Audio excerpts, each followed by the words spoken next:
இடனறிதல் காலாள் கலரில் நரியடும் கண்ணஞ்சா வேலால் முகத்த களிறு.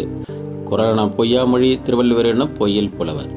விளக்கம்: வேலேந்திய வீரர்களைக் கண்டு அஞ்சாமல் கொம்பால் குத்தி வீழ்த்தும் மிகப்பெரிய ஆற்றல் படைத்த ஆண் யானை கூட சேற்றில் சிக்கிக் கொண்டால் பலவீனமான நரிகள் கூட அதை கொன்றுவிடும்.